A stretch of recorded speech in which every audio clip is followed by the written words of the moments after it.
Dear students, Assalamu alaikum wa rahmatullahi wa barakatuh. I am Ansar Ahmed Ganai, lecturer history.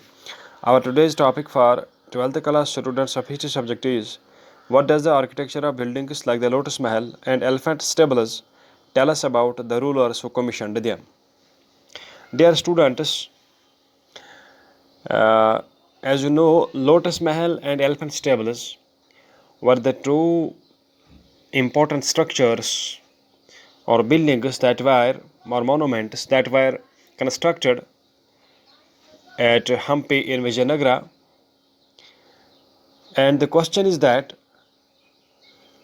the question is not that what do you know about, not what do you know about the architecture of these two structures. Question is that what would have been in the mind of the persons, of the builders who built these two structures while building these two structures. What were the ideas? What were the thoughts in the minds of the builders who built these two structures? What does the architecture, what does the structure of these two buildings, these structures tell us about those who built them? Let's answer the question. The architecture of Lotus Mahal and Elephant Stables makes us clear that number one, the rulers who built them had adopted Indian traditional means ancient and old, symbols and signs, means the symbols and signs which were used in ancient architectural structures of India. The same symbols and signs were used by the builders at Lotus Mahal and Elephant Stables.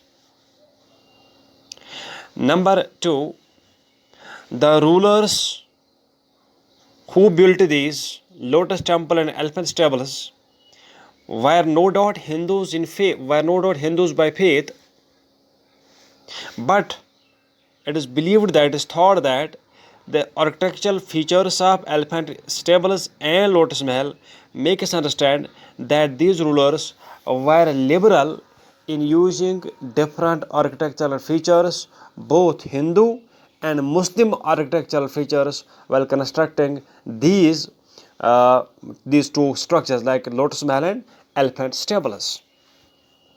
Number three, the pillars and the arcs in these Lotus Mahal and Elephant Stables were built in Muslim style, in the Islamic style, and the roof was constructed in the Indian or the Hindu style. So the both Indo-Islamic architecture was combined here. That's why we say that the rulers were liberal, though they were Hindus, but they were liberal in taking both the features of Islamic architecture as well as Hindu architecture in constructing these two massive structures. Number next, the wood and stone figures were engraved on the walls and the roof to give them a decorative appearance. Means that those who built these two structures had the idea of decoration and embellishing them also in their mind. And number next, the structure and the size of Lotus Mahal makes us believe its speciality, its decoration, makes us believe that it was perhaps used by kings as a place where they used to meet their advisors. Though this yet doubtful, but this is the most probable thing, that it is believed that it was perhaps used by kings as the place where they met their advisors. Similarly, Elephant Stables, which were constructed near the Lotus Mahal, in which a number of rooms were lined, and in these stables it is believed that the horses were kept, the elephants were kept here for rest, for the time when there was not war. So these stables were made for the elephants and for especially for horses and elephants, where these were kept.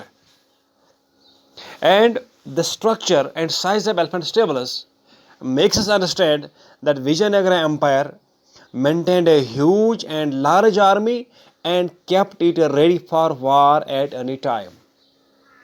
Thank you.